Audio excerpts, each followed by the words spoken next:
Hey everyone, welcome to Tent Talk, the Farmers Market podcast. This podcast is all about farmers markets, how to increase your market business success while providing people with fresh food.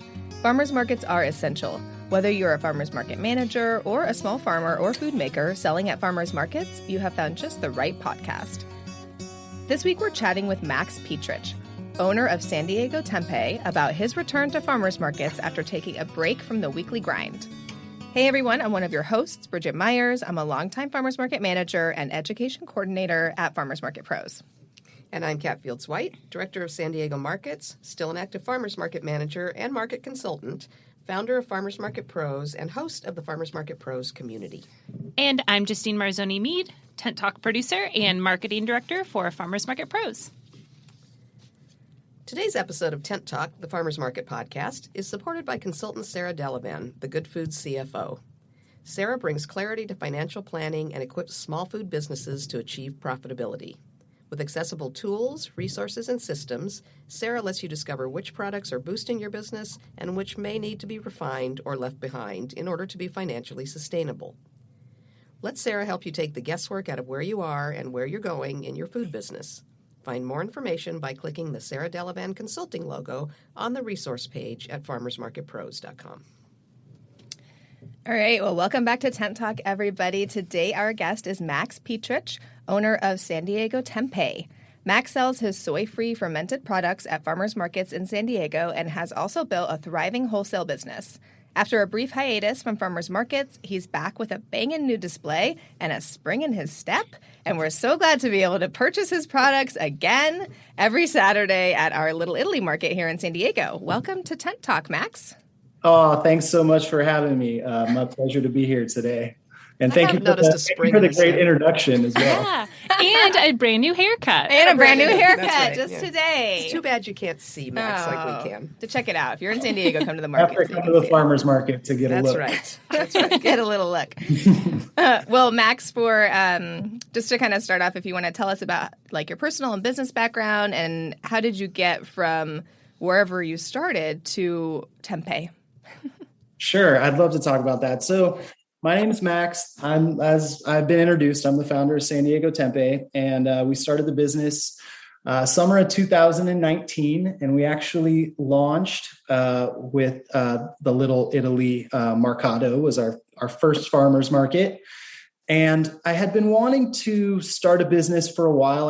I had been in hospitality previously among some other side professions. And I'd been on a plant-based diet for quite a few years, and I had been eating tempeh and realized that I didn't know exactly how this food was produced. And I kind of went down the rabbit hole on Google and did some tests and made some fresh tempeh in my kitchen and realized that it was just a really neat, fantastic food that I had never had freshly prepared before. And I started making it a little bit more and experimenting. And at some point it occurred to me that this could be a really viable business. At the time I was working down in Little Italy. And so I had been walking the market and stuff. And that's kind of how it got started. I started making tempeh. And as soon as I felt like I kind of had it down, I pitched the idea to Kat, and I went and did her Farmers Market 101 training and made sure that I hung out afterwards and caught her ear personally. And that was the start. So, and it was a nicely differentiated product. You don't always, the Mercato, because it's so big and it's been around for so long, can be kind of competitive in terms of getting in. But you had such a nicely differentiated product, and it was beautifully produced. Was it very deliberate that you decided to do it without soybeans, which is kind of the typical, I think? What's your next question, Bridget? Kind of what's tempeh? So, what's different, It seemed like a wise niche to pursue at the time. And there was a gentleman in the Portland area who was doing soy-free tempeh, and I kind of caught a glimpse of his Instagram, and he was making, these beautiful tempeh with, different beans that, when you sliced into it had kind of this mosaic color and different textures. And so, when I started experimenting with my own varieties, it just occurred to me that this was a really interesting niche that nobody was doing, at least in Southern California. Yeah. And I feel like for people that are plant-based and also have issues with soy, it's really, really difficult to find proteins to eat. And so I feel like it's really, really beneficial that your products are soy-free for a lot of folks. Yeah, that's a great point I didn't mention. Soybeans are the most commonly genetically modified crops in the U.S.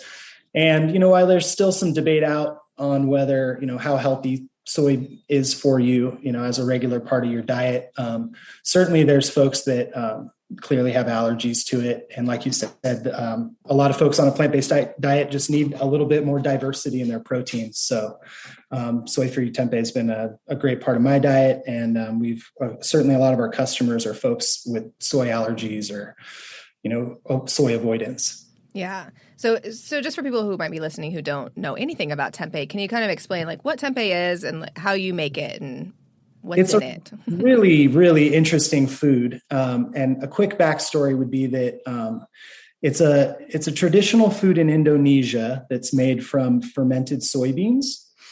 And in Indonesia, it is a staple protein source in their diet. And so they eat it regularly there. And you can find it. It's usually made in small production facilities, so like in a village or a farm, or it's usually sold locally and oftentimes on a street corner, fried up and served with some chili sauce. Our kind of take on that was, we wanted to also offer tempeh in its natural, fresh and raw form. And the farmers markets were just the best vehicle for getting fresh tempeh to people.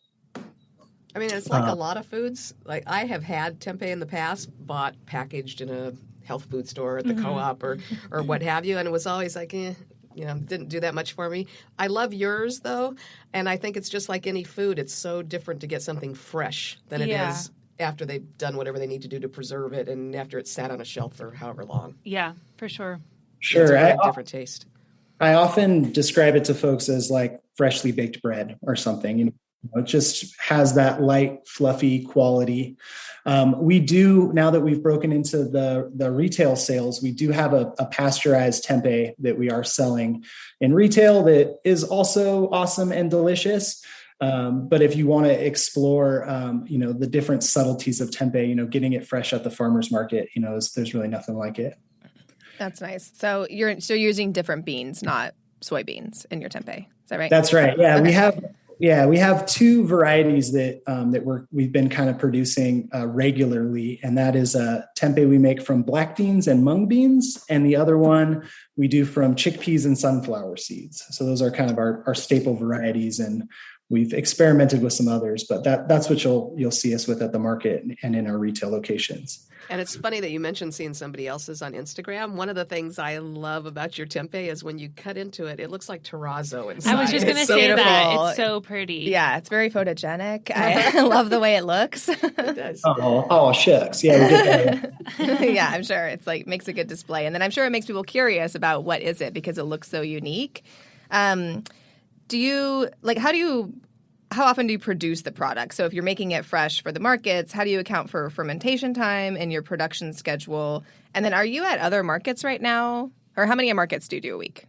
Sure. So we do, we're currently doing 4 markets a week.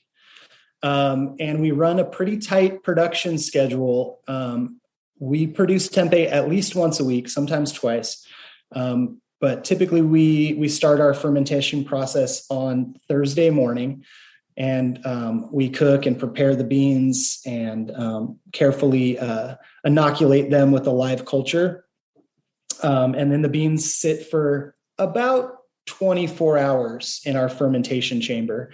And it's a really quick fermentation. And basically, maybe this is a good time to kind of describe the process a little bit. The live culture that we inoculate the beans with, it's a fungus. It's like a mushroom, and it basically grows on the beans. It uses the beans as its food source, as its substrate. And over the course of that 24 hours, it grows, feeding on the starches of the beans. binding the beans together into like a solid kind of sliceable cake. And that process is really cool because it frees up some of the nutrients of the beans. It makes the beans more digestible. So a lot of times folks that have problem digesting beans don't have the same problem with tempeh. But that process takes about 24 hours. And then, so on Friday nights, we are pulling the tempeh out of the incubator, making sure that it's grown nicely and cooling it and packing it up for our farmers markets on Saturday morning. So when you get our tempeh on Saturday morning, you are getting the absolute freshest tempeh that you can get anywhere that I'm aware of. So it's a really cool, really special food. So we do the Little Italy market on Saturday. You can find us at Vista on Saturday morning. And then we currently do the Leucadia Farmers Market and Hillcrest on Sundays as well. Oh, I didn't realize how fresh it was. That's Actually, insane. I didn't either. I was going to say I've been working with Max for years, and I've been buying tempeh, and I didn't realize. I mean, you're like a bread baker. You're pulling it out of, like they're pulling it out of the oven. They got a very short little window between the time the stuff is baked and it gets to market. I didn't actually realize that the tempeh was quite that, to the moment. Yep. Just Wow. right there. So you're doing multiple markets. So you have a staff, obviously, that helps at the markets, and we've seen them at Little Italy. Do they help with production as well, or what does your staffing look like? Yeah, we have a really great small team. Myself and my girlfriend Jennifer, who's been with me the whole time and really helped me build the business. We take care of the farmers markets, and then I have an awesome couple of guys in the kitchen that help me out. A gentleman by the name of Marcus. He was the former sous chef at Kindred, and so he has a kind of a background in cooking and in the plant-based community. And he's just an absolute rock star in the kitchen, and has also filled in at some of the markets. So you might see him there sometimes. He's my number one. And then my brother-in-law, Fernando, who's also just a fantastic cook, helps us with production as well. So a pretty small team. Occasionally we bring in some other people to help us out with packaging. My mom has helped. She's done farmers markets. Some of my close friends. And there's been times when, anybody with a truck or an SUV has worked for San Diego Tempeh. If they've got a pulse. Yeah, handy friends to have. That's That's so good to hear. I mean, I feel like your team is always really great. Whoever's at the market, usually it's you. And then for our listeners, Kindred is an amazing vegan restaurant here in San Diego. So that's awesome that Marcus is there with you. What does your staff do? Like, what do you do at the markets to explain what your product is, since it's somewhat unique? Do you find it difficult to get new customers to try it? Like, how do you reel them in, and how do you educate and explain to your customers how to use your product? Well, and for your listeners or folks that haven't worked at a farmers markets are sales, and it's direct to direct sales. And so, everything from the details of how the booth is set up, how the product's displayed, how you present yourself, whether you're sitting, standing, sunglasses, eye contact, all of these things seem to have a subtle impact on how, your market sales go. Because our product is so unique, and a lot of folks are unfamiliar with tempeh, we do a lot of tempeh talk at the markets. So we actually do have a nice little wooden sign now that says, what is tempeh, to kind of maybe field some of that inquiry. But we educate a lot of people about tempeh, and it's a great opportunity to connect with folks who, maybe aren't fully plant-based, or they're curious about it, or they're interested in, sustainable foods or sustainable agriculture. And so it feels good. We have a great product, and, we feel good about selling it. It's a lot of chatting at the market, and it's something that we enjoy doing. So nice. Now you're doing tempeh talk on Tent Talk. Yeah. That's right.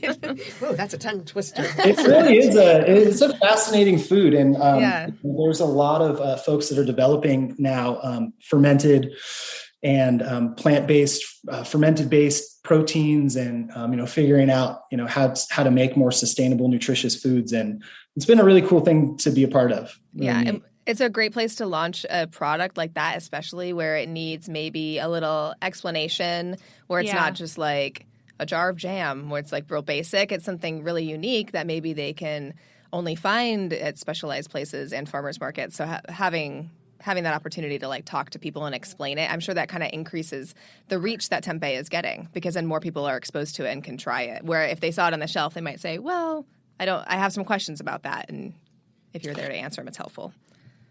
Yeah, I think that's a really valid point. I'd mentioned too, that now that we've kind of gotten into retail sales and we're available at, Jimbo's and Lazy Acres and the People's Co-op in San Diego, in addition to quite a few retailers in LA now. But a lot of folks, they know us from the farmers market. They know our faces, they know our names. And so now when they go into the retail locations, they know what the product is and they know who's making it. And our sales that are in areas near our farmers markets, as far as the retail goes, is always so much better because we're connected with people in the community. Oh, Smart. yeah, that makes sense. Yeah. That makes sense. Is your face on the label? Yeah. No. You need to get that new haircut on that label, Max. That's right. I think this is about, well, I guess, no, so this is audio only. I was going to say this is about as personal as I've gotten as far as using my face to market the product on any kind of media. So when you decided to make a business out of this, were farmers markets originally part of that plan, or were you originally thinking that you would just go straight to groceries and things? How did farmers markets float to the top of your thought process? Farmers markets were my only thought when I first got started. And it just seemed like the time to kind of leap in. And once I got the go to join you guys at Little Italy, I started immediately applying to other markets. And at the time I was still, working a full-time job and kind of juggling the tempeh production schedule and working out of a shared kitchen. And it's really kind of, it's been 3 years and we've come a long way, but it was a slow build. Everything has been really slowly incremental. And, same with building into retail. It kind of just has been, an exploration of what works. And the farmers markets have just always just been solid for us. So a lot of times with a small business, it's slow and it's slower than you think it will be building. But you also happened to start the year before heavy-duty COVID protocols. So, about the time you were establishing that customer base and really kind of being solid, I know you were out of markets for a while because we were only allowed to have farmers. I do know that you're in some, and I don't know if you were back. Were you in Vista then, back in March of 2020? Yes. So I know Vista is in like a little island where they didn't really follow any of the protocols, either the county or the city or anybody was putting out. So I don't know if you were able to keep going there all the way through without a break. Yeah, we did. I believe we did, with the exception of when things were maybe in kind of extreme lockdown, when we were kind of just figuring out what this whole thing was, but yeah, we hung on to Vista, I think, the whole time. And most of our markets, we did to step away from yours to focus on retail a little bit. But we hung in there most all the way through.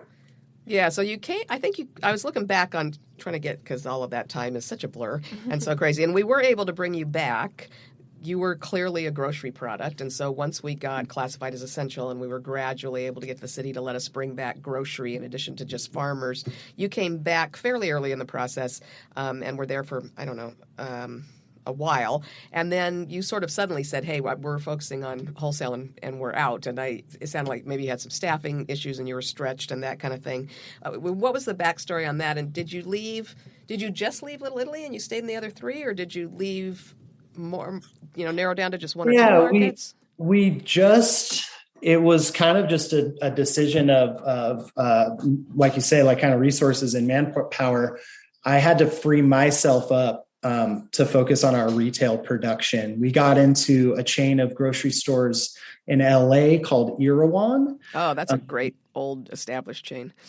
Yeah, very, very cool chain of stores. They have 7 stores in some of the nicer neighborhoods in Los Angeles. And the deal just went through really quick. We were up in LA and I went into one of the stores up there and I had some of the tempeh with me. And I got in front of a grocery manager and just kind of pitched the product like right there in the produce aisle. And, next thing you knew, they were sending me down to corporate, and like 2 weeks later, they wanted to onboard the product. And I was just like, I didn't know how I was going to do it. And so at that point, I was like, I got to make this work. So we stepped away from Little Italy at that time. And I think that's when I brought Marcus on, and, we started kind of expanding a little bit from there. I knew that you were really pushing into retail strongly. And then after 8 months, you had contacted us again and said, hey, we're ready to come back. So what brought you back? What made you decide that, was it just increased capacity, or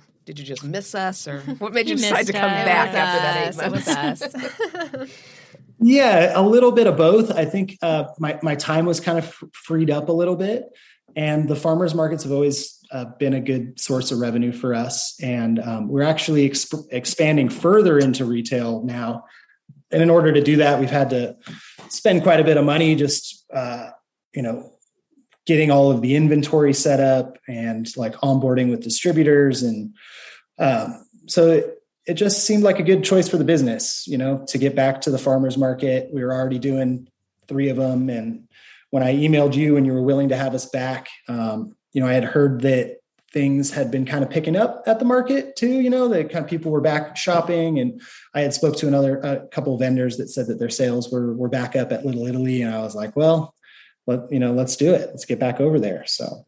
And how's it been since you've been back? Have you seen your old established Little Italy customers happy to see you back, or are you dealing with mostly a new customer base?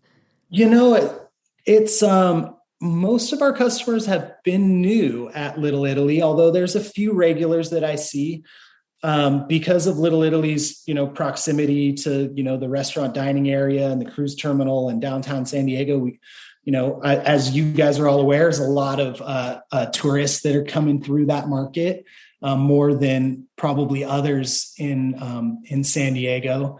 But yeah, we engage with some great local folks. Some of my regulars are back. Some of them had followed me to shopped at other markets, or some of our folks were just catching us in retail stores. But our sales have slowly been building over there, and we've made some new regulars and made some new contacts. So it's been good to be back. It's nice to have you back. Would you suggest to other farmers market vendors that maybe taking a break sometimes is good? Does it refresh your attitude, or is it a bad? I guess there's always the chance that you can't get back in. We loved you, and you're really well differentiated. Whereas sometimes if you leave a market, that space gets filled with somebody else. And if you're on Kat's shopping list, that's right. You're on my shopping you're a little list. safer. My personal shopping list helps. I was definitely unsure whether or not I was going to be able to come back with you guys. So thanks for having me. I know because the product is unique, that we're filling a little bit of a niche there. But yeah, it's a hard thing, being a small business and trying to, juggle your time and your resources, and, figure out what's the most effective thing to do, like we can only do so many farmers markets, although I know that there's, some businesses like maybe like Baba Foods or Brodino that they do 20 markets a week, and they've really built that as a foundation of their business. For me, it's always been kind of difficult, I think, because the product's fresh and it's kind of weird, that it's been hard to find somebody that can really rep the product and represent it and talk about it and sell it in a way that feels, genuine to us. But yeah, the farmers markets are great. I definitely recommend anybody who's, wanting to take a leap into, CPG or, packaged food in general, or, even doing some small scale farming, I think is a really cool niche, that people can have as a viable business. I think a great example of that is somebody like Andrew with, what's his farm? Indian Summer Farms. That guy, he's growing some of the best food that's available in San Diego, and people love him, and he's got a great business. And, not that I want anyone encroaching on his biz, but I think that there's, opportunities for people to, create sustainable community-based food systems that are, totally viable businesses. So. Yeah, we've seen a lot we've been really encouraged this year in particular. We had some older farmers that retired during heavy duty COVID protocols. It was, they were probably close to retiring, and that was just kind of what pushed them over a little bit earlier. But we've seen in the last year an assortment of new, really high integrity, very small farmers. And these are farmers that don't have enough margin to sell to packing houses and, to wholesale to somebody else that's going to mark up their product. They have to get the full value of their food. And so we've been able to see some of those growing into farmers markets just by doing a market or 2 markets a week and actually being able to grow their farms that way. So it's been really encouraging. Yeah. Cool. So Max, at what point did you'd been doing markets for a while, but when did you decide that you really wanted to pursue the wholesale game? It was kind of came out of just necessity and opportunity. We really built the retail big in Los Angeles, and that was kind of not my intention. But when we got the opportunity at year one, it just made sense and kind of took off from there. So we'll see. We're in a really interesting spot. I would love to share with you guys. We are in the process of onboarding with UNFI, which is, I believe, the largest health food distributor in the United States, publicly traded company. Wow, congrats. So we're onboarding with them. Yeah, we're onboarding with them this week, which is fantastic. And we have some committed retailers, Mother's Markets in Orange County is bringing us on. And it looks like we're going to onboard with Metropolitan Market, which is in the Pacific Northwest. And then the Fresh Market, which is actually 150 stores in 8 states. So it hasn't happened yet, but that's kind of where we're going and what I've been working on. So we're still, the contracts have yet to be signed, but we're really optimistic that we're going to be able to grow Tempeh into a national packaged food brand. Are we going to be getting another email from you saying you're too busy for farmers markets soon? Don't abandon us. I don't think at the moment. I'm committed for now. Kat doesn't go to grocery stores, so you're going to have to keep that tempeh. She can't show her face around those parts. No, not that kind of thing. Well, that's awesome. Congratulations. I know those types of deals are hard to come by and also hard to talk about because you can't really talk about them until they've already happened just because things change. But we're rooting for you, and that sounds, I love your product, and I would love lots of other people to be able to enjoy it as well. So that's awesome. So it kind of sounds that a lot of things were just kind of serendipitous, think you were right place, right time, right tempeh. But do you have a vision for your wholesale side of your business? Is there a 5-year plan? What's the trajectory? I think 5 years from now, we're hoping to incorporate some new products, some seasoned products, maybe some other fermented goods that we may or may not have been experimenting with recently. But we are trying to build it into a bigger brand, and with the idea of, producing the most sustainable fermented plant proteins available. We really just want to give people the option to eat something that, isn't a glob of gluten, that isn't, a GMO soybean block. And tempeh, because it's fermented, and because you can ferment other beans and grains, really lends itself to being a creative way to get people plant-based protein. So we're experimenting with getting the product seasoned and easier to cook and into more retailers is kind of what we're looking at now. What did you do? How did you approach changing the economics of your product? Obviously, when you're selling direct to consumer, there's one way to figure out what your costs are and what your price needs to be. And when you're selling to gigantic distributors like UNFI, that costing and pricing is going to have to be different so that there's a margin there so that the distributor can make money and the grocery store can make money and you can hopefully still make money. So how did you approach that process? I'll be the first to admit that math is not my strongest business attribute. for me, it's almost a little embarrassing to say I've kind of always just ran my business, whether or not it was making money or whether or not it made sense. And so when we started doing retail, we just did some simple cost of goods calculations, and we went direct with our retail for the majority of the time. We just started using a couple smaller distributors, which definitely eats into the margins for sure, but also allows you to focus on the efficiencies of your cost of goods, whether it's buying ingredients in larger quantities or tightening up things in production to get your labor costs down. But it's something that we're still really struggling with. Tempeh it's a labor intensive food. It's almost more like farming than making food. I mean, we're growing a mycelium, and it's a very finicky product. So, we see a lot of grocery store products, especially in the plant-based space. They're often made by co-packers.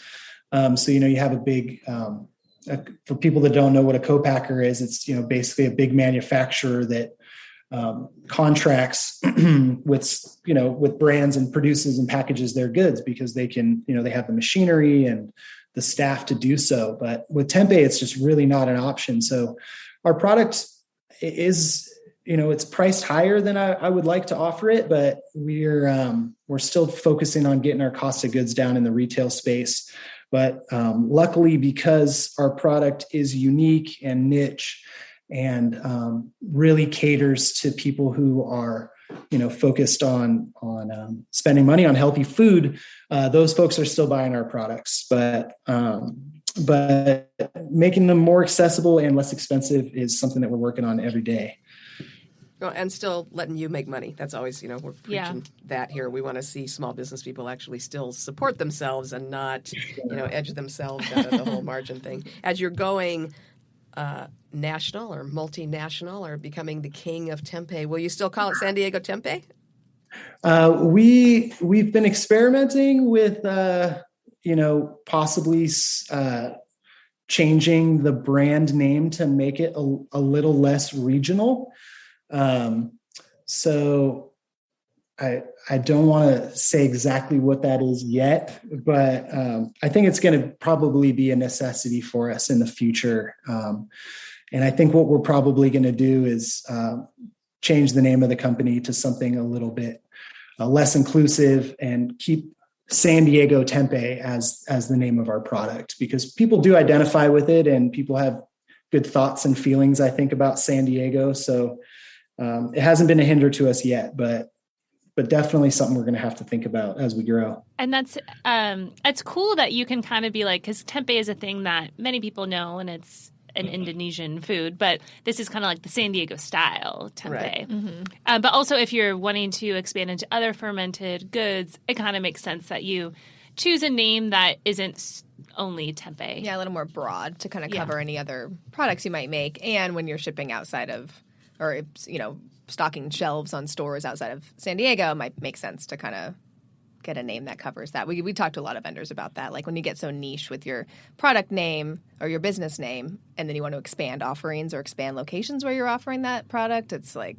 then you got to make that change. So we'll be waiting for those Max's fermented food labels with your picture on them. All right. So kind of to just bring it all home, do you have any advice for farmers market vendors who are considering kind of expanding into other revenue streams, maybe looking to get into some other retail establishments, kind of any advice on how to balance those two things, or just any words of wisdom going forward? Yeah, that's a tricky question. I think it depends on your product and, kind of which direction you want to grow with. But I was talking to a colleague in the industry who has a bit more experience than me, and their advice was to make sure that you grow your product in a sustainable way. And when you say sustainable, make sure that you're focusing on the community and the sales channels that are closest to you, if that makes sense for your product. Certainly other things are different, but when it comes to food and, especially like a boutique health food item, we've done really well with just building a strong, trustworthy customer base locally at the farmers markets. And, by getting in with local retailers and our local, member-owned food co-op, we've really been able to kind of build the brand really organically. So that's worked for us. And, I would recommend that route to other people as well. That's great. Good advice. We think there's big things ahead for San Diego Tempeh and all of your fermented foods. And we are really happy and really proud that we were part of, we can go back and say we knew him when. Yeah. Part of that right. evolution and that launch back in the beginning. Our Vendor 101 grad. Oh, that's right. Vendor 101 Alan. I'd love to see that. Yeah. Yeah, that was our first launch. I think, next month it's going to be a 3-year anniversary. I think it was like July 7th. We did our first launch at Little Italy. So that's exciting. So couldn't have done it without you, you folks. So thank you very much for the opportunity and the platform that you provide down there. Thanks. So love having you. Glad to be a part of your story. That's Thanks, right. Max. Yeah. Thanks for A spending little time with footnote. us today. Thanks. Thanks, Max. Absolutely. See you at the market. Have a good one. Bye. Thanks for listening today, and big thanks to Sarah Delevan Consulting for helping small food makers reduce stress, achieve financial sustainability, and grow their businesses, and for supporting Tent Talk, the Farmers Market podcast. Listen to Sarah on the Good Food CFO podcast and connect with her by clicking the Sarah Delevan Consulting logo on the resource page at farmersmarketpros.com. Farmers markets are all about connection, and all of us, operators, farmers, and vendors, keep learning. Connect with people just like you from various parts of the country and share what's happening in your area in the terrific conversations over in our private Facebook group, the Farmers Market Pros Community. If you're actively involved in a farmers market, please find us there, answer the 3 qualifying questions, and join the group. You can also message us on Instagram at Farmers Market Pros or email us at connect@farmersmarketpros.com. If you're looking for further education, check out our online course offerings at farmersmarketpros.com. Thanks for listening to Tent Talk. Please leave us a review on iTunes, Stitcher, Spotify, YouTube, or wherever you access your podcasts, and tell us and others how you're enjoying Tent Talk. And be sure to subscribe to our podcast so you don't miss the next episode. Tent Talk, the Farmers Market podcast, is proudly produced by Farmers Market Pros, where passion meets profit. Today's episode was recorded and edited by Justine Marzoni-Mead. Original music by David Mead. Thank you so much for listening today, and we'll have another great episode next week, so tune in.